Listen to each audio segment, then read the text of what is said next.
Call the meeting to order. Please rise for the Pledge of Allegiance. I pledge allegiance to the flag of the United States of America and to the republic for which it stands, one nation, under God, indivisible, with liberty and justice for all. Roll call, please. Alderman Reitzel. Present. Alderman Logan. Present. Alderman Snow. Alderman Kuhlmeier. Present. Alderman Schoeneman. Present. Alderman Kleckler. Present. Alderman Folsom. Present. Alderman Watts. 6 present. You have quorum. Thank you. First item on the agenda this evening is audience request. Is there anyone in the audience other than the scheduled speakers that would like to address the council on any issues? If so, please step forward. Hearing none. The first order of business will be a presentation. We're very happy to have Larry Thomas from Stanley Consultants with us to give the council an update on the main lift station rebuild. So Larry, thank you very much. Good evening. Please, yeah, okay. Talk into the mic, yeah, if you would, please. Did everybody get a copy of the schedule? They should It have. should have been in their mailboxes. Anybody need one? I have extras. Okay. Basically, we're finally getting to the point where we can start making some progress now with replacing the pumps. As you recall, the original contract for this project was for basically waterproofing the lower levels and sealing the equipment so that it wouldn't be damaged by the sewer gases. Then after we had the sewer collapse last June, we found it prudent to instead also replace the pumps in the pump station. And so we went through the process of doing the changes. We've got the IEPA permits, and now we're in the process of getting the equipment. The shop drawings have all been approved, and the equipment's been ordered, and now all of the equipment should be arriving starting in mid-April, and by the end of May, if they deliver on schedule, we should have all the pumps here so we can start the work. Leander, our construction, is planning on gearing up and starting quite a bit of work in the mid-April timeframe. They'll be starting with HVAC work and electrical work. They're doing preliminary work on that right now even. Come mid-May and then through the summer, they will be installing the pumps, the new pumps and the new piping that we need to be able to improve the excess flow pumping. And then the SCADA system and so forth, we'll be working on that through the early fall. We should be done with the entire project, supposed to be operational by no later than October 10th.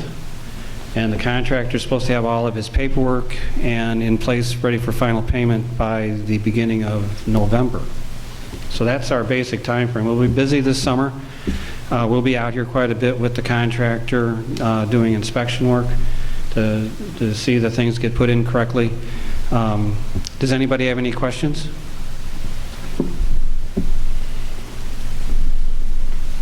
Has it ever been determined what the maximum inflow possible into the building can be?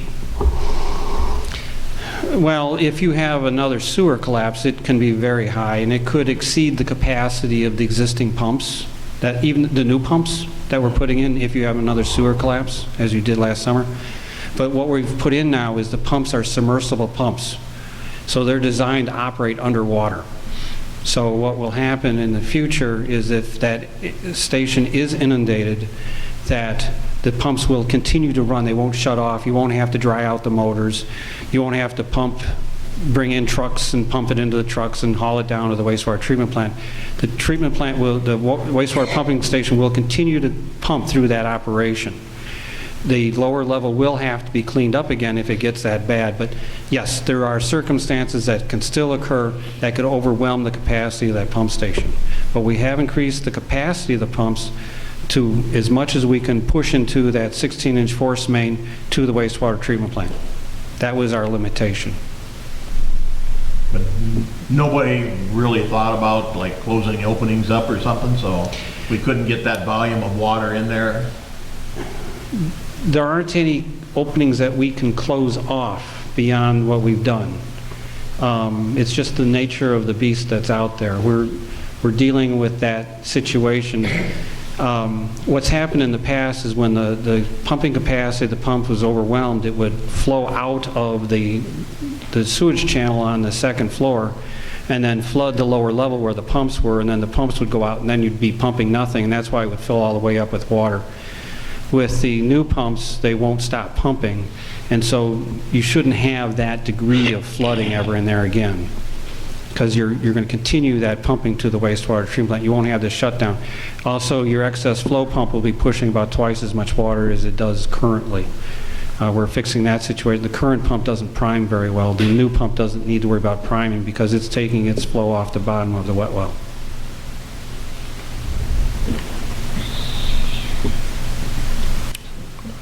Anyone else with any, Mr. Kumar? Will the impoundment over on the island still be used for backup? Yes, it will be. Actually, potentially it'd get more use now because the pumps that we've got to go out there are more effective than the ones that we have currently. This pump is almost twice the capacity, and as I said, you don't have to worry about, right now they have priming problems with it because it pulls from above. This one will pull from the bottom, so there's no priming issues with that pump now. So that gives us an extra measure of security. Yes, yes, yeah. You'll be pumping quite a bit more water than you were previously, but there's always circumstances that can happen that can overwhelm that pump station if you have and that would be primarily a sewer collapse type situation, which is why it is important for you to proceed with the sewer lining projects that you are doing currently. That's what's going to prevent those from happening again in the future. Any other questions that anybody may have for Larry? Just as a reminder too, not only are the pumps now submersible, but we did go the next size higher on horsepower, I believe. Yes, yeah, they are. Yeah, we increased the capacity of the pumps. We'll be pushing out of there maybe another 1,000 GPM, but we were limited by the capacity of the force main that goes to the wastewater treatment plant and by the capacity of the wastewater treatment plant. We can't pump so much water to the wastewater pump station that we overwhelm the the wastewater treatment plant either. So I think we're at a good spot now, though. I think our peak pumping capacity is like 10 times our average daily flow. So that should do it under most circumstances that people see, because your peak flow should be like at like 3 times average, but we're considerably more than that. So I think we've pretty much handled 90% of the problem that's reasonable to take care of. To make the station so that it never floods at all is just beyond the financial ability to do. Also, Larry, with the new pumps that we're going to be putting in that will be able to pump more, we were fortunate that the electrical components that are in place were able to handle those new pumps without a whole lot of modification. Is that correct? That's correct, yeah. We had to change the drives, the variable frequency drives, but the power supply into the station, the transformer, the incoming power leads, those were adequate size, yes. And the generator that's out there can handle them also, because that was sized to handle the entire wastewater treatment plant at one time. Okay. Anything else from anybody? Ed, anything you'd like to add tonight? Okay. Larry, thank you so very much for making the drive up here. Glad you were able to enjoy a good meal. Not a problem at all. Good meal in Dixon. Anytime you'd like me to come up here, that's not a problem. And we appreciate your confidence in us and having us pursue this project. And I'm assuming as the project moves forward, when you guys are up here for observation and whatnot, you'll be checking in with us? Yes, Okay, yes. very We'll good. make sure we do that, and then we'll be combining that work with the CMOM work that we'll be doing on the sewer system. Very good. Very good. All right? Thank you very much, sir. We appreciate it. Questions about the CMOM while I was Yeah. here? We've talked about the CMOM in the past. This is the new requirement that's come out as a result of the permitting that we're required to now create a CMON, and Larry's group is doing that for us. Would you Right, just and- speak to that for a minute? And the CMOM basically, all it is, it's planning. And it's taking a look at the sanitary sewer system, all your lift stations, and seeing where the weak points are, and creating a plan for fixing those weak points. That's fundamentally what it is. It's laying out a capital improvement plan for the sewer system.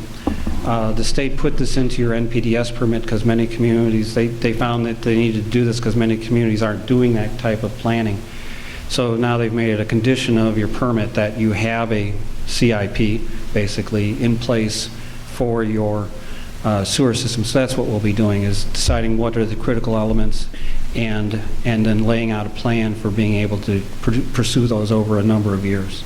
And I believe another benefit that we talked about when we were talking about the development of the CMOM, and once that's complete, it will allow us to, we'll be in a better position to go out for grant money.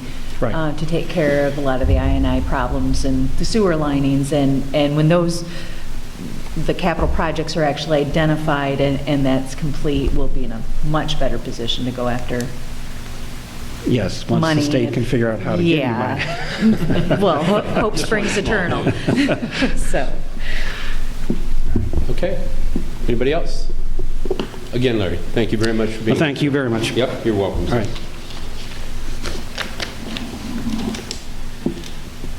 Moving forward, under Community Affairs, RFCDC, or there's nobody from the chamber here this evening, so I'd ask the clerk to read the consent agenda, but would first ask if anybody has any items that appear on the consent agenda that they want pulled for individual approval. Hearing none, consent agenda, please. First item is to approve the minutes of the March 1st, 2016 regular council meeting.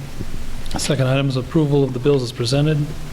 Third item is approval of Resolution 2016-735 closed session minutes. And number 4 is a proclamation proclaiming Thursday, April 7th, 2016 as Junior Achievement Day. Make a motion to approve the consent agenda. Second. Motion by Mr. Schoeneman to approve the consent agenda as presented, seconded by Mr. Logan. Is there any additional questions or discussion? Hearing none, roll call, please. Alderman Reitzel? Yes. Alderman Logan? Yes. Alderman Kuhlmeier? Yes. Alderman Schoeneman? Aye. Alderman Kleckler? Yes. Alderman Folsom? Yes. 6 aye. Next item is ordinance for first reading. Approval of ordinance 2016-2254, authorizing execution of lease of area adjacent to 102 West 2nd Street for the construction of a ramp. Make a motion to approve. Second. Motion's been made by Mr. Schoeneman, seconded by Mr. Reitzel for the approval of ordinance 2016-2254 for first reading only. Questions? Hearing none, all those in favor say aye. Aye. Opposed? First reading, we'll be back for second reading. Ordinances for second reading and adoption, we have 3 of them. One at a time, please. Adoption of ordinance 2016-2250, amending Chapter 9, adding Article 10 to provide for the establishment of a towing rotation list. Make a motion to approve. Second. Motion by Mr. Schoeneman, seconded by Mr. Reitzel for the second reading and adoption of ordinance 2016-2250. Any further questions or considerations? Roll call. Alderman Reitzel? Yes. Alderman Logan? Yes. Alderman Kuhlmeier? Yes. Alderman Schoeneman? Aye. Alderman Kleckler? Yes. Alderman Folsom? Yes. 6 aye. Thank you. Adoption of ordinance 2016-2252, an ordinance authorizing and providing for an installment purchase agreement for the purchase of financing the costs of certain capital-related projects in and for the city of Rock Falls, Whiteside County, Illinois, and authorizing and providing for the issue of not to exceed $2.5 million general obligation debt certificates, Series 2016, of the said city, evidencing the rights to payment under such agreement, prescribing the details of the agreement and certificates, and providing security for and means of payment under the agreement of these certificates. I think I move for the Move for adoption the of ordinance. adoption. I got Mr. Reitzel with the motion. Could I have a second? Second. Second, Mr. Logan. Sorry y'all bumped each other out of that one. Motion's been made by Mr. Reitzel, seconded by Mr. Logan for the second reading and adoption of ordinance 2016-2252. Questions?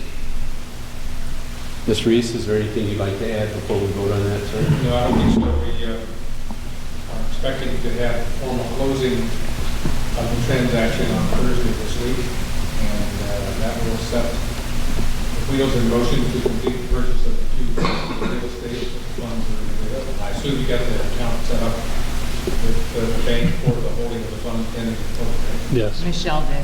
She did. Yep. One last time, question. These things look like they're complicated, and they are, but they're really not. This is the same thing that the city has done multiple times in the past for other types of borrowing that the city has done for years. So, One question. yeah. All those $100 debt certificates, do they have to be signed? No, there's only one really. Okay. I was going to say, somebody's going to get writer's cramp. Yeah, they do it in that format simply because that's theoretically how the market functions, but there's only one really. Okay. Could you say that again, Jim? That sounded like lawyer speak to me. Well, I don't write the statute. Okay, motion's on the floor. No further discussion. Roll call. Alderman Reitzel? Yes. Alderman Logan? Yes. Alderman Kuhlmeier? Yes. Alderman Schooneman? Aye. Alderman Kleckler? Yes. Alderman Folsom? Yes. 6 aye. Adoption of ordinance 2016-2253, adopting revised zoning map. Move to adopt. Motion by Mr. Logan, seconded by Mr. Reitzel for the second reading and adoption of ordinance 2016-2253. Questions? Sir. Are they going to put these in color again? They are printed, yep, we already have them. I need a couple of them because I have to have them. Okay. Further questions? Roll call. Alderman Reitzel? Yes. Alderman Logan? Yes. Alderman Kuhlmeier? Yes. Alderman Schooneman? Aye. Alderman Kleckler? Yes. Alderman Folsom? Yes. 6 aye. Thank you. Mr. Ardini, City Clerk, anything this evening? Yeah, Mrs. Blackburn. One more thing in here, Norm. Oh, I beg your pardon. Sorry. Wake up, Robin. I skipped you. City Administrator, please. Welcome back, Attorney Reese. You're looking healthy. We're glad to have you back. A couple things. First of all is the approval of Resolution 2016-737, authorizing repayment of loan to the working cash fund of the Electric Utility Department. What this is that when the McNeil Road farmland was purchased, the 45 acres, that money was borrowed, surprise, from the Electric Department. And there was a resolution done at the time that upon the sale of the McNeil farm, that McNeil Road farm, that would be repaid to the Electric Department. So since that is part of the 1031 exchange that we're doing, or part of the land deal that we're doing with Schmidt, and that land is being traded as a cash value towards our purchase of that, we are redoing this resolution so that money will be paid back to Electric Department upon the sale of the Schmidt property. I move for the approval of Resolution 2016-737. Second. Motion by Mr. Kuhlmeier, seconded by Mr. Logan for the approval of Resolution 2016-737. Questions? Mr. Kuhlmeier, or excuse me, Mr. Kleckler. What was the original amount of that loan, do we know? I believe it was 187,000. Yeah. And I have one other area on here, on the repayment on here. We have the statement, all prior interest accrued is been waived. I really would like to see us that we continue that 1% interest payment back to the funds from their origination in 1999. Rather than starting it from now. I mean, we've talked about how the that money was nothing was ever repaid for it over all those years, and we took the farming payments off of it and used it for something the Electric Department has never made anything off of it, and so I think it's just more than fair that that we extend that 1% that we're going to pay from today on back to the original 1999 loan origination time. Mr. Kleckler, if that's your recommendation, we have a motion on the floor, but if that's your recommendation, please make it in a motion. We'll get a second, and then we'll go through the process of back-to-back motions. So if you'd like to make that into a motion, sir, because we'll need a second. Okay, I'll make a motion that we change the last clause of paragraph 3 to state that the 1% interest is being paid will be paid back through the 1999 loan origination time. Okay, motion's been made. Have that, Eric? Yes. Thank you, sir. Motion's been made by Alderman Kleckler. Is there a second to that motion? Is there a second to the motion? Hearing no second, that motion dies. The motion by Mr. Kuhlmeyer and second by Mr. Logan for approval of Resolution 2016-737 is still on the floor. Are there any additional questions? Roll call. Alderman Reitzel. Yes. Alderman Logan. Yes. Alderman Kuhlmeyer. Yes. Alderman Schoeneman. Aye. Alderman Kleckler. No. Alderman Folsom. Yes. 5 aye. That's enough for Carrie. Thank you. Ne- And something else? Yes, I have a couple other things. Next, I'd like to extend the city's condolences to the family of George Hallman. George passed away last night after his illness. So we'd just like to extend our best wishes out to that family. Next, I have a reminder to the Personnel Committee that we're doing interviews for the utility office superintendent tomorrow night, beginning at 5 o'clock. The interviews start. I would like the committee here tomorrow night at 4:45 if they could. IDC has a meeting in here at 4, but they should be out by that time, so we can be prepared for the interviews to start at 5. Those will go on through approximately 7:45. And then again on Thursday night. So we do need to make sure we have at least 2 of the 3 personnel committee members here for those interviews. There are 8 interviews scheduled for Wednesday night and for Thursday night. Lastly, it's a reminder, I'll be presenting the budgets on the 28th and 29th. I think originally I had said I wanted to do general fund the first night, but I'd like to do I would like to do the enterprise fund on Monday night and do the general fund, and then we'll do the budget overview after the general fund on Tuesday night.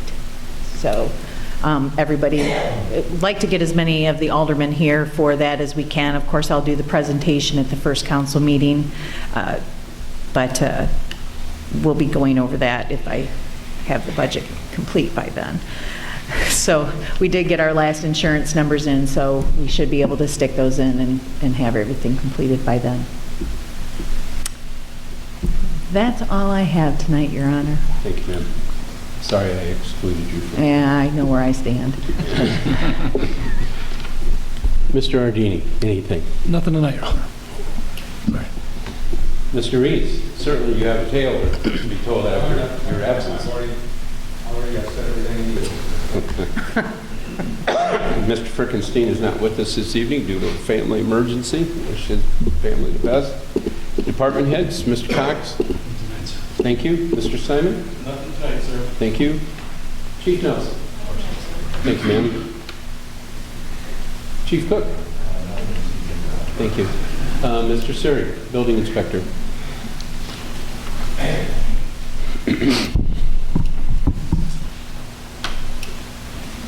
The building committee had received a request from Ed Trujillo, the home that we had sold him at 606 East 4th. He had a deadline to complete that project by January 30th, 2016. He asked for extension until June 30th of 2016 to complete that project. It was a recommendation from the building committee to approve that. So in front of you, there is a resolution authorizing the mayor to sign that agreement. My permission to move forward with that. Chair would entertain a motion. So moved. Second the motion. Motion by Mr. Reitzel, second by Mr. Schoeneman, to approve Resolution 2016-736, which extends the current agreement till the new date of June 30th of 2016 between the city and Mr. Trigilio. Questions? Hearing none, roll call, please. Alderman Reitzel? Yes. Alderman Logan? Yes. Alderman Kuhlmeier? Yes. Alderman Schoeneman? Aye. Alderman Kleckler? Yes. Alderman Folsom? Yes. 6 aye. That's all I have. Thank you. Thank you very much, sir. Mr. Padilla? Yes, Your Honor. From the previous Public Works Committee, I brought this to their attention about purchasing water main materials for the 8th Avenue project from Ferguson Waterworks out of DeKalb, Illinois for $27,315.83. Make a motion for the approval of the bill from Ferguson Waterworks. Second. Motion by Mr. Reitzel, seconded by Mr. Logan, to approve the purchase from Ferguson Waterworks for the 8th Avenue Water Main Project in the amount of $27,315.83. Motion's on the floor. Any discussion? Hearing none, roll call, please. Alderman Reitzel? Yes. Alderman Logan? Yes. Alderman Kuhlmeier? Yes. Alderman Schoeneman? Aye. Alderman Kleckler? Yes. Alderman Folsom? Yes. 6 aye. Very good. Thank you. Thank you, sir. Tourism. Ms. Lewis, please.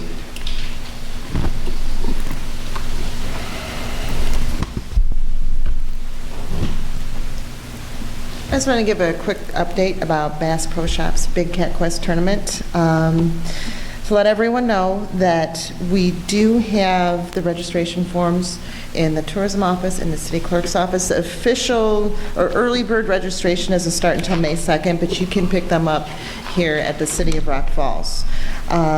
This will be the first time tournament here in Rock Falls, and is the Midwest qualifier for the 2016 National Championship that is going to be held in Richmond, Virginia. There's $10,000 guaranteed payback in cash and prizes. This is going to be June 25th and 26th, and it's a family-friendly event. The teams are 2 or 3 anglers, 2 days tournament. All children 12 years of age and younger are going to be able to fish for free. There's also going to be a general registration from 4 to 8 on the 24th at the Eagles Club.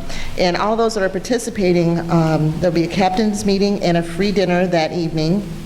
There will also be free catfish seminars and meet the pros on that Friday. And if anyone has any questions, go to visitrockfalls.com. Call the tourism office. We're pretty much trying to get that out there. There's also an event page for the Big Cat Quest Tournament through Rock Falls Tourism. And not to forget, we also have Summer Splash. It's going to be right next door, and River Chase is down the street, all along the riverfront. Are the applications for the tournament online? Yes, those are on the Visit Rock Falls. Okay. Anybody have any questions for Janelle this evening? We're going to have a fish fry after this is all over? A big one. If not, thank you, Janelle, very much. You're welcome. Board reports, Mr. Reitzel, Nothing tonight, sir. Mr. Logan. I just wanted to give our condolences to the Frank Hines family. Frank passed away yesterday morning. He was a longtime businessman here in town and ran the Annixter facility for a long time. So that's all I have. Thank you. Mr. Kuhlmeier? Yes, I do have a couple things. One was, I was pleased to be able to attend the 27th Annual Rural Community Economic Development Conference, and it turned out better, I think, than what it looked on paper. One of the opening conference things, everybody was there for it, was a sort of a thumbnail sketch about families and children leaving home, the ages that they leave the smaller communities. They go away to school, and it turns out that quite a few of them are coming back, and what the thrust of some of the seminars was, you know, to try to attract these people back into town and set them up as entrepreneurs in business and so forth. So I thought that it was a very good one, and I don't want to spoil all the details. I know that Alderman Schöneman will have something to say. One other thing, I commend dog walkers that pick up after their pets. And I ask that all pet walkers to be kind and considerate to their neighbors.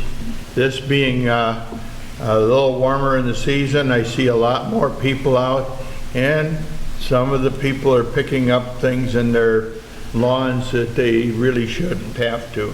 So what I'm asking for is all these dog walkers to be considerate of their neighbors and pick up after themselves.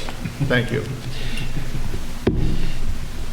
That leads into Mr. How Schuer. can I follow that?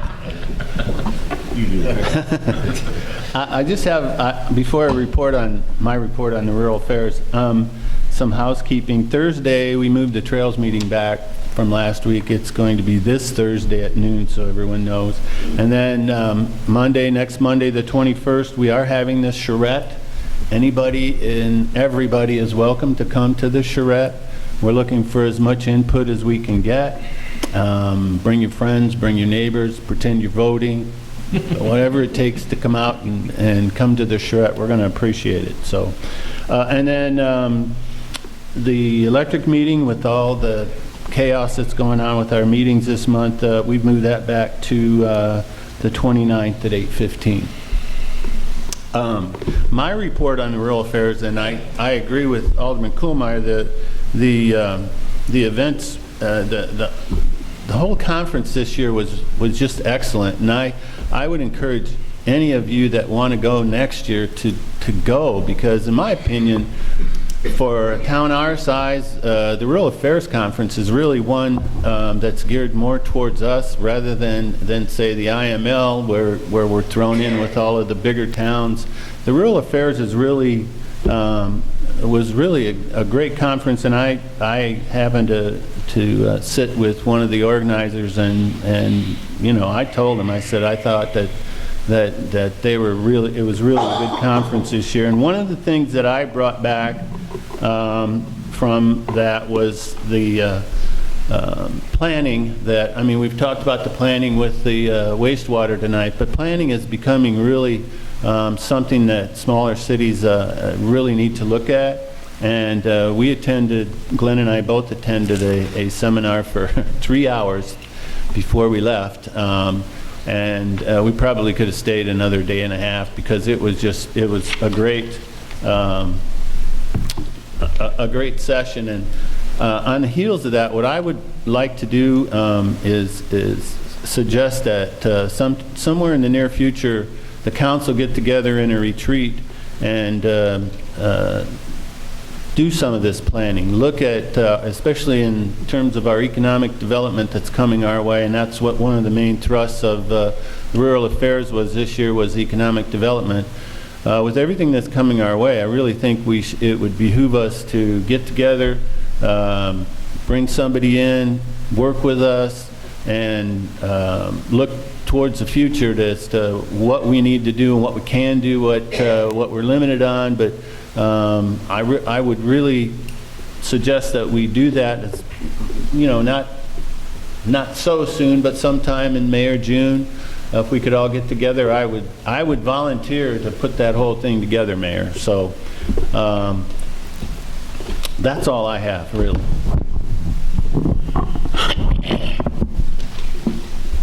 Mr. Clark, I apologize. I apologize. Mr. Folsom. There's nothing, Mayor. Nothing. Right. I guess I would just ask one question. This conference you went to, I hope they're not encouraging the children to come back and move in with mom and dad. No, I don't think they did that. No, actually, the facts and figures showed that there's sort of a cycle. The youngsters go to school, they learn their things, they gravitate towards higher education, they leave for a while, but in their psyche, when they get near retirement or later in life, they want to move back to their hometowns and become involved again. That's what some of the percentages show, and it was interesting. I do have my booklet here, and it does give a thumbnail sketch of it, so. A little bit glad. He was one of them. Yeah, there you are. Living proof. All right. I have no ward report tonight. Thanks for the question. Updates to me, you should have found in your mailboxes, maybe made its way into your desk. I wrote up a brief report on the trip to Washington, D.C. Myself and Mr. Simon went out to the annual APPA legislative rally in Washington, March 7th through the 10th. Attended some classes, which I allude to there.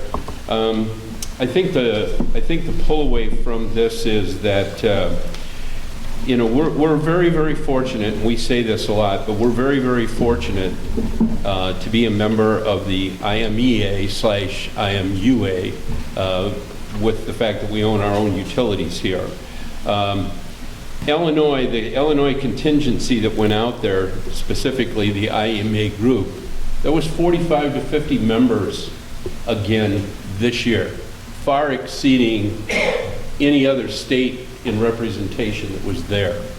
And what really is noticeable is when we have attend the legislative committee meeting where the resolutions that are brought forth for adoption, those things which I made a copy of, the brief summations that will go forward for things that the APPA will be working on, that the Illinois people setting up there, and Dick is a voting member for our community, that it's so impressive to see that many people from Illinois there and how we're behind these agencies. This, as always, did involve a lot of discussion about things that are going on in the energy world, all the way from inclusion of language for the ability to self-supply in mandatory capacity markets. I mention that only because we are one of the ones that was one of the big issues that we took to Senator Durbin's office when we spoke to them. This is a matter of, we are a member of the IMEA. We're part owners in the coal-fired plant down south.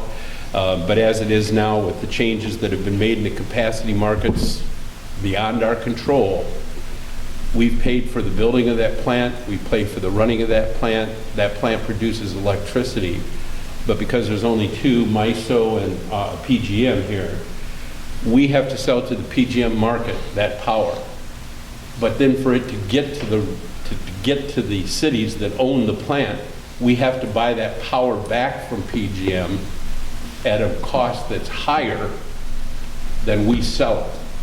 And what was most interesting, and Dick, I know you said you had nothing to say, but this is such a hot topic that when this was presented, Senator Durbin actually gave us about an hour and 15 minutes, which I'm always just impressed and unprecedented, because most places you talk to hit the aid and you're in and out. We actually had about an hour and 15 minutes of his time.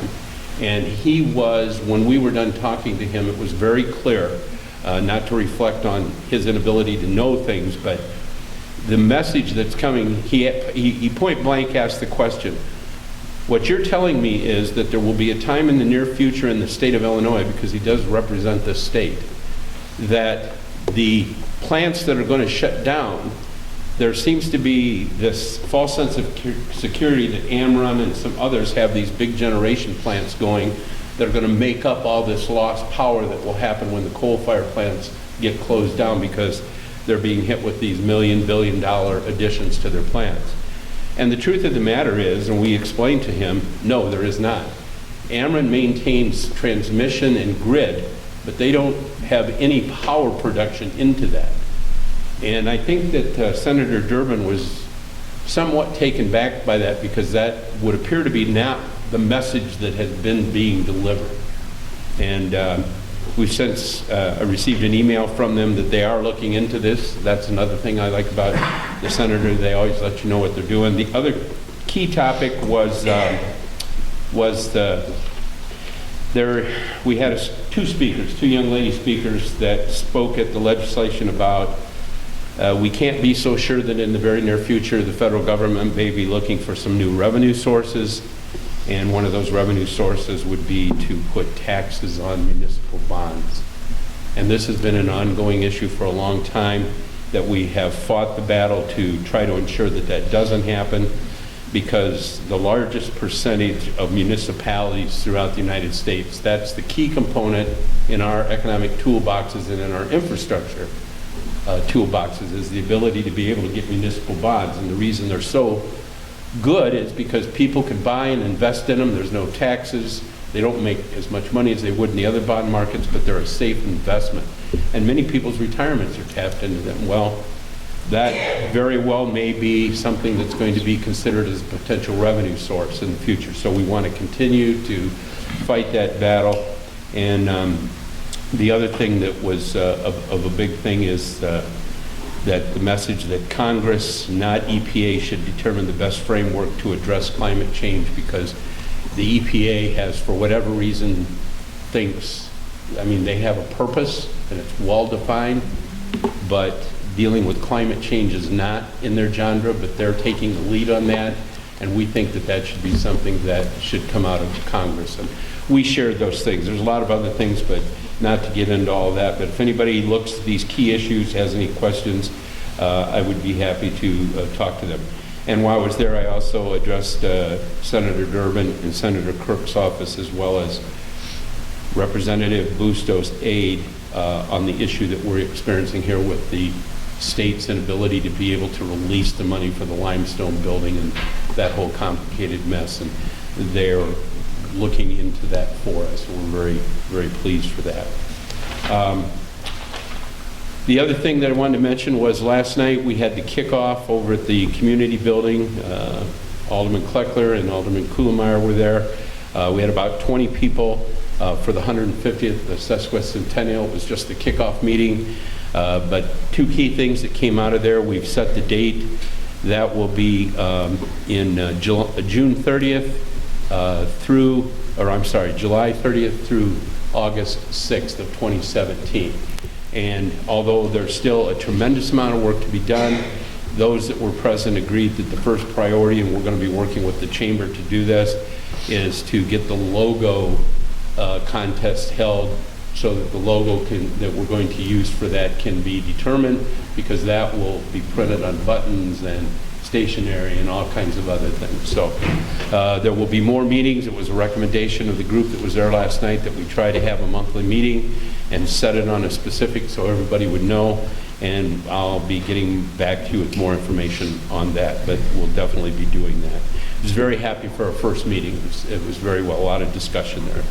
The last thing that I want to mention, I gave to Administrator Blackard, and she saw that it would be on our website, and I asked our new social media guy, Eric, to get it posted. I would like at this time to let the residents of the city of Rock Falls know that at our last meeting, if you were watching, if you weren't, Alderman John Watts of Ward 2 turned in a resignation to us that is effective March 30th of 2016. Mayor. Ward 4, you're absolutely right. Thank you, sir. Ward 4, effective March 30th, 2016, and in accordance with state statute, as mayor, I have 60 days from the effective date of the resignation to submit a name to the council to give consideration and approval. In the case of the current opening, the appointee would serve until the next general election, which would be April of 2017. And at that time, the appointee, as well as any other qualified candidates, would then be required to run for a 4-year term. I'm asking that if there is any residents of Ward 4 that have resided in the ward for a period of 1 year continuously and has an interest in being considered for this appointment, to contact my office, 815-380-5553, or email me at rockfallsmayor, rockfalls61071.com. And then I will send out a packet of information for you to fill out and return.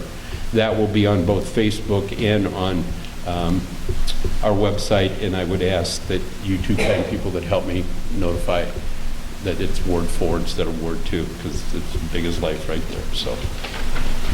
Anyone else have anything for the good of the council? Hearing none? I move we adjourn.